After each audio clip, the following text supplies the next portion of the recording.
Hello class. In this module we are going to learn very important concept, that is array.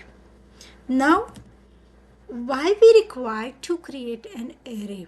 So let me write one simple program to read marks of C++ course of 5 students.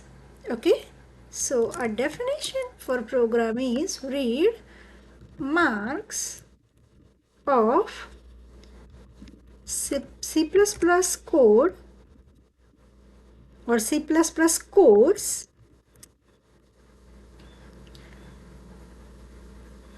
of 5 students and print the marks. Okay, now let me include a header file.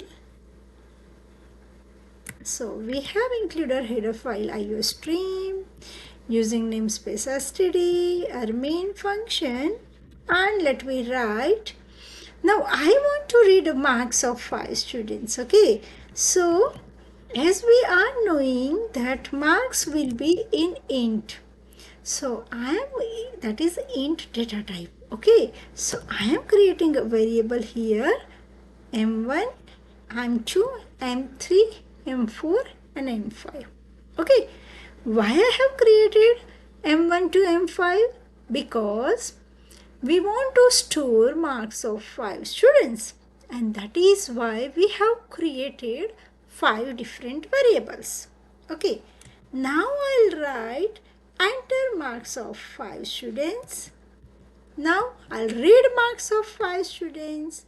Now I want to print marks of 5 students, and here I have printed it. Okay, so easy code. What we have done? We have created 5 variables, read marks of 5 students with use of m1, m2, m3, m4, m5. Then we want to print it. So this is a simple program where we are reading the marks and we are printing marks. Now let me run our code.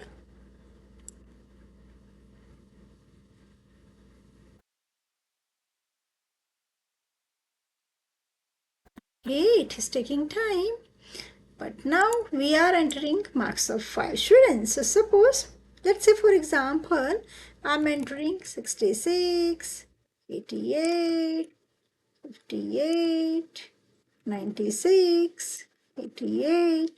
So these are the marks of 5 students. Okay, so we have entered marks of 5 students and have printed. Easy? So what we have done here, so whereas we want to store marks of 5 students, we have created 5 different variables, right? Now let's say in our class there are 10 students, then we'll require to create 10 variables to store marks of 10 different students, right?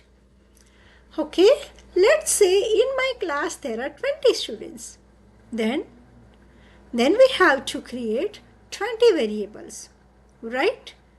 So is it advisable? While we are writing program, we have to create 20 different variables. We'll store the value in 20 variables and we'll print it. Is it advisable? No. Right? We should not create 20 different variables. Instead, the shortcut is we can create an array. So I guess you can understand why we should create array. So here our problem is we want to store similar type of data, and that is for multiple variables. I mean, we don't want to store the data for 1 or 2 students, but we want to store data for, let's say, 20 students. Then we have to create 20 variables, and to avoid it, we can use array. So the definition of array is it stores similar type of data, and compiler is going to allocate continuous block of memory. Okay, so let me remove this code. So I'm just going to remove this code and we'll declare an array. Now how can we create an array? So while we want to create array, first of all, write the data type. Data type means what type of value you want to store. So here we want to store marks of students. So marks will be int value. I mean, it can be 10, 20, 30, 50, 90 or something like that. Okay, so that is a numeric integer value, and that's why I have written data type called int. Okay, now I will give name of variable.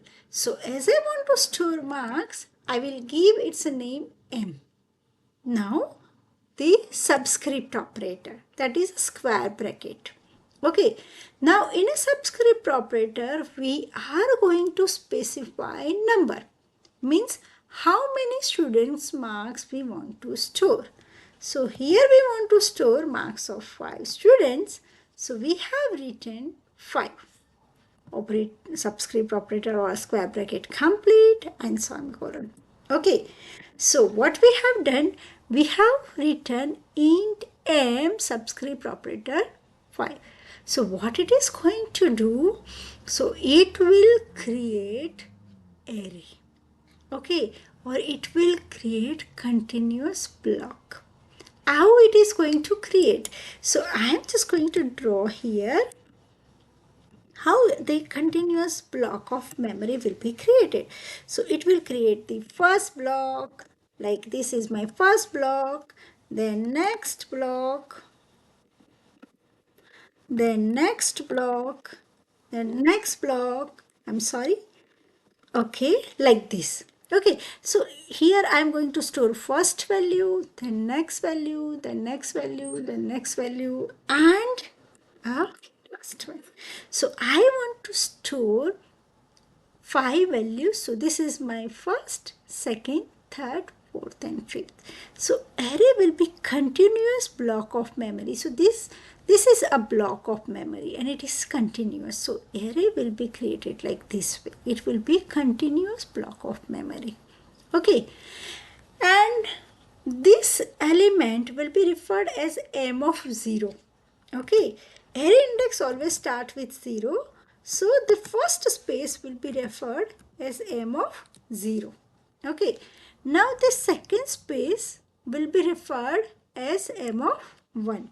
Okay, so this is my m of 0. The first space will be m of 0. The second space will be my m of 1. Okay. Now my third space will be m of 2. My fourth space will be m of 3. And my fifth space will be m of 4. Okay. And make sure the space will be same. I mean, here is somewhat mistake, but the space which is allocated for individual element will remain always same. So this is my m of 0. This is my m of 1, which is here. Now this is my m of 2. Now next is my m of 3. And next is my m of 4. Is it okay?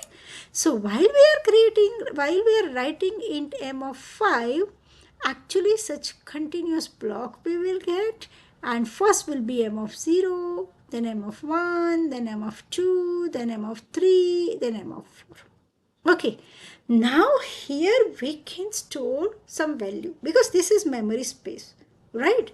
So on this space you can store some value.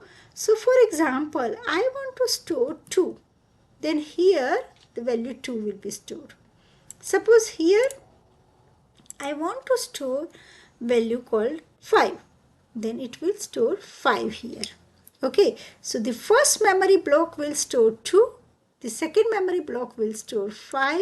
Let's say, for example, the third memory block is going to store 6.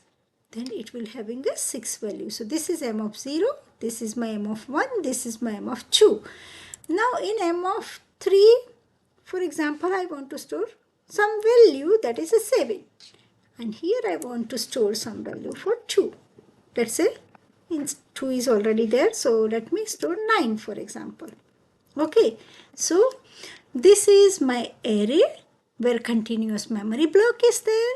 The first block is m of 0, m of 1, m of 2, m of 3 and m of 4. At m of 0 memory location, we have stored value 2. Then here we have stored value 5. Here we have stored value 6. Here we have stored value 7. And at m of 4, we have stored value 9. Is it okay? So array is continuous memory block where we can store similar type of data. Okay, so here I have created an array m of 5 means I will get this. Now let me store this value. I mean I want to store 2, 5, 6, 7, 9. So I will write m of 2 equals to, sorry, we have to start from 0. So we'll write m of 0 equals to 2. Okay. Now I want to write m of 1 equals 5, m of 2 equals 6, m of 3 equals 7, m of 4 equals 9. Is it okay? So we have created value, or we have created an array and we have stored value. Now let me print it. So we are printing it. So when you want to print it, you have to write like name of array and the index position. So while I am writing m of 0, it is going to print value 2. Okay. While I am writing m of 1, it is going to value 5. So on that memory location, whatever value is stored, it is going to be printed. So we are printing m of 0, m of 1, m of 2, m of 3 and m of 4. Good? So this is how we have created an array. We'll discuss about it in depth in upcoming session, but in upcoming video. But let me run this code first.